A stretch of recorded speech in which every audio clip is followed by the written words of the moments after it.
صرف بدھ جو ہے وہ غیر اللہ کے اندر نہیں آتا. تو جو عرب تھے، جو پیگنز تھے، وہ یہ ان دونوں کی عبادت کیا کرتے تھے، صنم کی بھی، اصنام کی بھی اور اوثان کی بھی.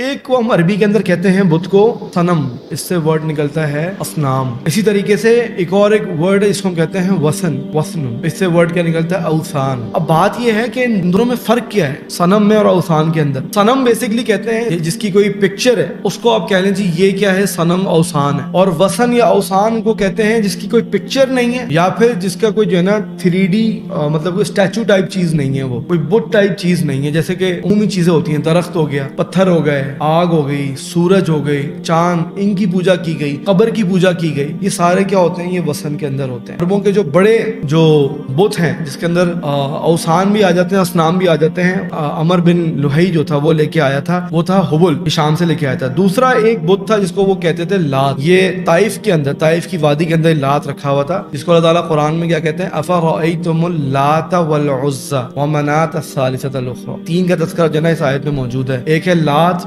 منات، عزا، چوتھا ہبل. یہ چار بڑے تھے، باقی پھر چھوٹے چھوٹے تھے اور پھر کئی تھے. دروازہ کھولتا ہے نا، اسٹینڈرڈ ہے ایک، قل هو اللہ احد. جب آپ اس ایک کو چھوڑ دیں گے تو پھر کئی ہیں. ایتھیس کیا زیرو پہ کھڑا ہوا ہے، وہ کہتا ہے ہی نہیں. جو مونوتھیزم ہے، جو موحدین ہے، وہ کس کے اوپر ہے جی، اللہ ایک. اور جو باقی ہیں وہ کیا ہے، 2+2 3 4، پھر آپ ہزاروں بنا لیں، اس کے اوپر جو ہے نا پھر کوئی لمٹ نہیں ہے، پھر وہ انلمیٹڈ ہو جاتے ہیں. لیکن یہ میں ان کے لیے سمجھاؤں گا جو سمجھتے ہیں کہ جی جو غیر اللہ کی جو عبادت ہوتی ہے نا ہمیشہ بتوں کے لیے ہوئی ہے. اور جب بھی ہم قرآن کی بات کرتے ہیں نا وَيَعْبُدُونَ مِن دُونِ اللَّهِ، کہ جی وہ اللہ کے علاوہ عبادت کرتے تھے غیر اللہ کی، تو وہ کہتے ہیں غیر اللہ سے مراد کیا ہے، بت ہے. تو ابن کثیر کے اندر یہ پورا فتح مکہ کا جو ہے نا یہ واقعہ موجود ہے کہ رسول اللہ صلی اللہ علیہ وسلم نے فتح مکہ کے بعد حضرت خالد بن ولید کو بھیجا کیا کرنے کے لیے جی، وادی نخلہ کے اندر عزا کو کیا کرنا ہے، نیست و نابود کرنا ہے. تو وہ وہاں گئے اور انہوں نے جو ہے نا کچھ درختوں پہ چیزیں تھیں ان کو کاٹ کوٹ کے نا، وہ کچھ قبے تھے وہ ان کو گرا کے انہوں نے اللہ کے رسول کے واپس آ کے اطلاع دی، اللہ کے رسول میں نے ایسا ایسا کیا. تو اللہ کے رسول نے کہا تم نے کچھ نہیں کیا، ابھی تمہارا مشن اکمپلش نہیں ہوا، تم تو عزا کو گرانے گئے تھے،